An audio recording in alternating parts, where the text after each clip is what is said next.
Well, selamat datang di AR Otomotif. Dalam video kali ini kita akan mereview sebuah Ford Ranger. Ini merupakan tipe yang paling rendah.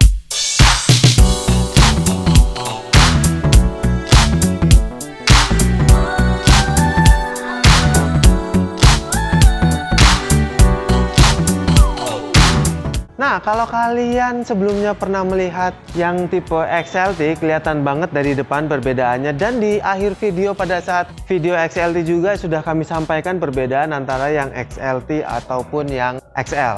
Nah, kalau kali ini kita akan lebih berfokus ke yang tipe XL, karena kita akan membedah habis apa perbedaan di antara kedua mobil tersebut. Nah, kalau berbicara dimensi pasti tidak akan berbeda karena panjang 5 meter lebih, kemudian lebar 1,8 dan tingginya itu sekitar 1,8 meter juga. Tapi yang berbeda adalah dari sisi aksesoris dan juga transmisinya. Nah, kalau yang XL ini dia headlampnya itu dia masih menggunakan komplek reflektor dan sama masih menggunakan halogen juga. Dan di grillnya ini dia tidak menggunakan krum-kruman sama sekali sampai dengan ke bawah.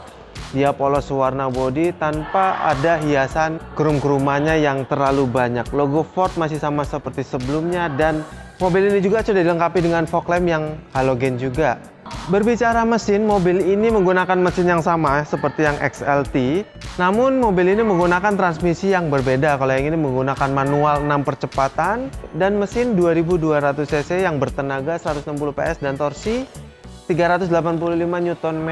Dan semua tenaganya tersebut disalurkan ke 4 rodanya menggunakan transmisi manual 6 percepatan.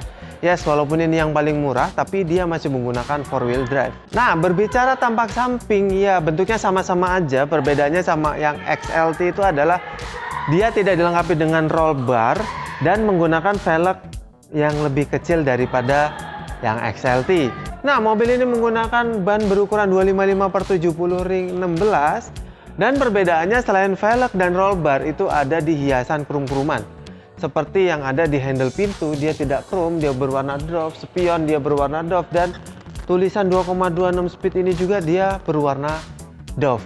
Nah, di spionnya juga dia tidak ada lampu sen di spion, namun digantikan di side lamp di tulisan 2,2 ini. Jadi sebenarnya nggak begitu berpengaruh juga sih spionnya ada lampu sen atau enggak, karena lampu sennya dipindah ke side lampnya situ.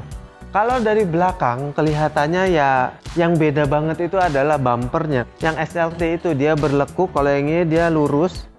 Dan mobil ini belum dilengkapi dengan sensor parkir. Perbedaannya lagi dengan yang XLT itu adalah baknya dia tidak diberi cover, dia polos besi. Nah, kalau yang XLT kan ada covernya. Terus tulisan Rangersnya kalau yang ini kecil di sini, kalau yang XLT dia gede. Handle pintunya juga dia belum chrome. Nah, untuk sisi kelampuannya sama, dia masih menggunakan halogen di semua lampunya.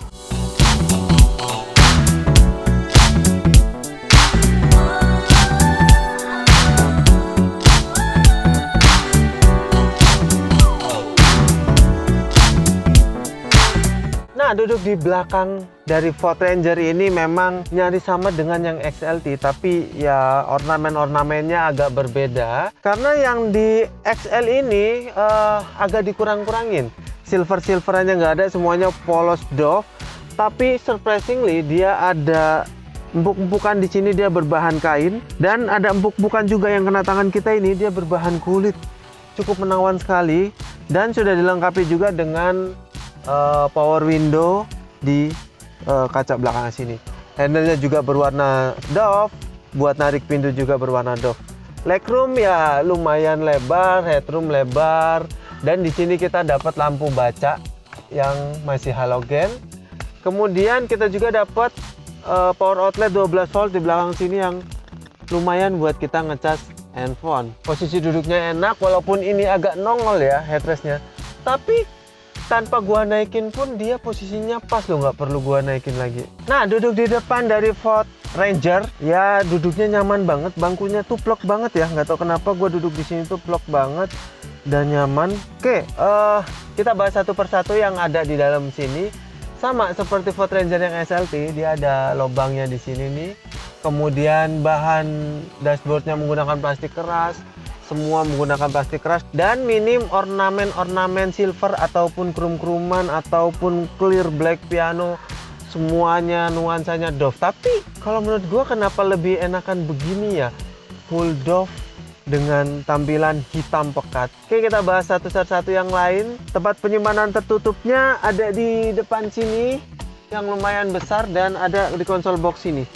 Nah, konsol box ini 2 layer ya, dia atas sama bawah bisa buat dibuka. Nah, ininya tuh armrestnya di konsol box ini keras ya, menggunakan bahan plastik keras. Kemudian kita bicara ke tengah sini, entertain systemnya dia sudah double din, tapi dia monitornya kecil di tengah, cuman buat informasi tampilan huruf-huruf gitu doang, nggak menampilkan video atau itu enggak. Dan dia pencetannya tuh pencetan fisik, jadi enak pada saat kita mengoperasikannya. Selain pencetan di situ, kita ada pencetannya juga di sini, di setirnya.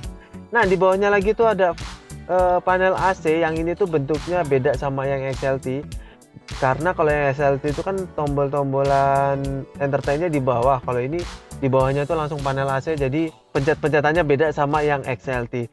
Dan surprisingly-nya juga ini juga sudah lengkap untuk kontrol AC-nya, karena ada semburan arah AC. Dan di bawahnya sama seperti XLT, dia ada USB slot dan juga power outlet 12 volt. Tapi di tempat penyimpanan handphonenya kalau ini dia ada colokan aux ya, bukan. Kalau yang XLT kan dia USB slot juga. Kalau yang ini aux. Kemudian ini persneling 6 percepatan, dan di belakangnya tuh dia ada tombol stability control sama cruise controlnya di sini, dan juga ada tuas buat 4x4-nya. Kemudian di belakangnya ada cup holder 2 biji dan handrem yang masih manual. Kemudian instrumen clusternya ya standar dengan bulet-buletan kanan kiri, tengahnya MID, tapi itu sudah cukup kalau menurut gua untuk sebuah mobil off-road. Kemudian setirnya dia menggunakan bahan agak keras ya, dan ada tombol-tombolan seperti gua bilang tadi, sebelah kiri buat entertain, sebelah kanan buat atur MID-nya. Setirnya dia bisa di style tilt namun belum teleskopik sama seperti XLT. Dan kita ke kanan setir itu ada electric mirror, tapi ya memang electric mirrornya itu belum auto retract, dan ada pengaturan lampunya juga sama seperti XLT, cuman belum selengkap XLT. Kemudian door panelnya dia menggunakan bahan plastik keras of course, tapi yang kena tangan kita lagi-lagi di Ford ini dia menggunakan bahan kulit yang bawah. Kemudian yang di kanannya sini dia menggunakan bahan kain ya, cukup lumayan. Yang ada power window-nya 4 titik yang otomatis hanya di depan aja. Kemudian handle-nya dia berwarna doff, yang ada door lock-nya doang loh yang dikasih krum-kruman. Sama panel AC-nya ya ada krum-kruman ya. Kemudian buat narik pintunya juga dia masih berwarna doff. Di pintunya juga ada bottle holder dan tempat penyimpanannya dikit, tapi ya lumayan juga sih. Untuk penyetelan bangkunya dia hanya bisa maju mundur sama reclining aja ya, high adjusternya nggak bisa.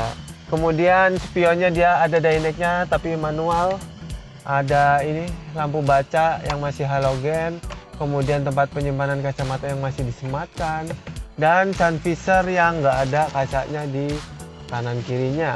Oh iya, untuk kepuasan telinga, di pilar A-nya pojok-pojok itu dia ada apa namanya ini, tweeternya, jadi pendengaran musiknya akan lebih baik.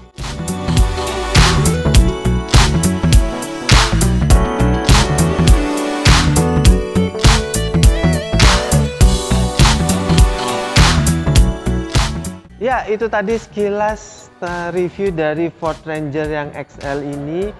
Ya, perbandingannya itulah antara aksesoris atau panel-panel chrome dan sebagainya. Dari sisi mesin, terus kemudian tempat duduk di dalam, ya nyaris-nyaris sama. Gue ingetin lagi, jangan lupa untuk like, komen, dan share semua video kami ke sosial media Anda. Dan jangan lupa juga untuk subscribe buat Anda yang belum. Dan aktifkan tombol loncengnya supaya kalian terinformasi video terbaru dari kami. Bersama gue Anwar, sampai jumpa di video selanjutnya dan salam otomotif.